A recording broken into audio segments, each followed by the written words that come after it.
अष्टावक्र गीता एक अद्वितीय ग्रंथ है जो आत्मज्ञान, अद्वैत वेदांत और जीवन के गूढ़ रहस्यों को स्पष्ट करता है। यह ग्रंथ राजा जनक और ऋषि अष्टावक्र के संवाद पर आधारित है, जिसमें जीवन, मृत्यु और मोक्ष की गहरी व्याख्या की गई है।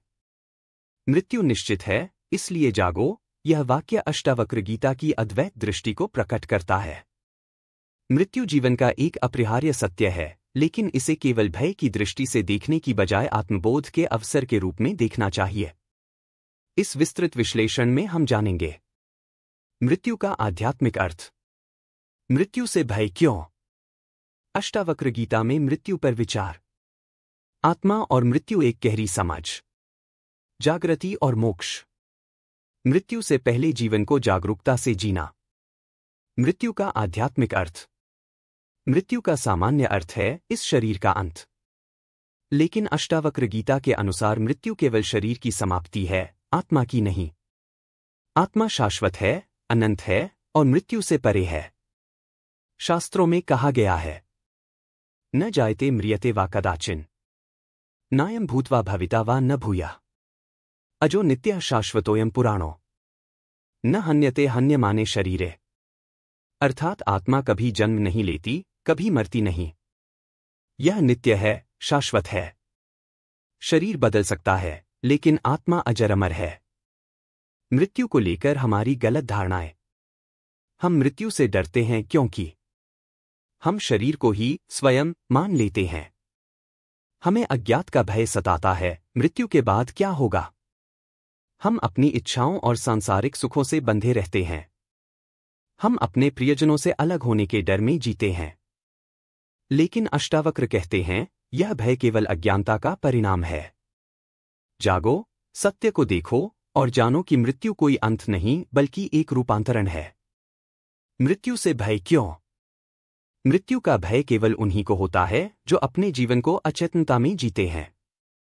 जो व्यक्ति अपने भीतर की अमर सत्ता को पहचान लेता है, वह मृत्यु से नहीं डरता। अष्टावक्र गीता कहती है, तवात्मा सच्चिदानंदः स्वप्रकाशो निरंजनः, अहंकारादिनिर्मुक्तः प्रकृत्याः परतः स्थितः। अर्थात तुम्हारी आत्मा सत्य, चैतन्य और आनंद स्वरूप है। वह स्वयं प्रकाशित है, निर्मल है, अहंकार और प्रकृति से परे स्थित है।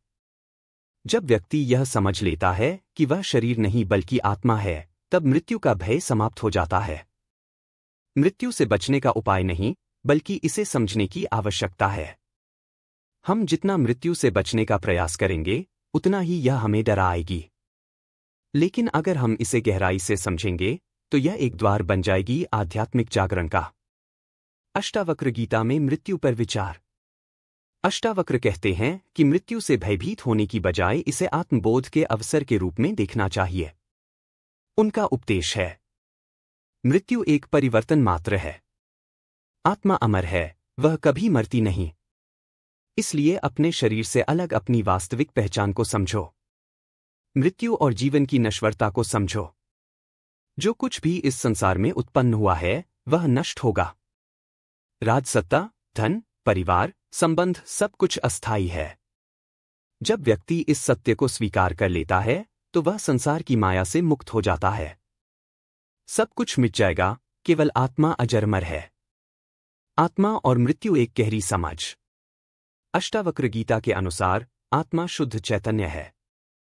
वह जन्म और मृत्यु से परे है। क्या आत्मा मर सकती है? नहीं, आत्मा अमर है।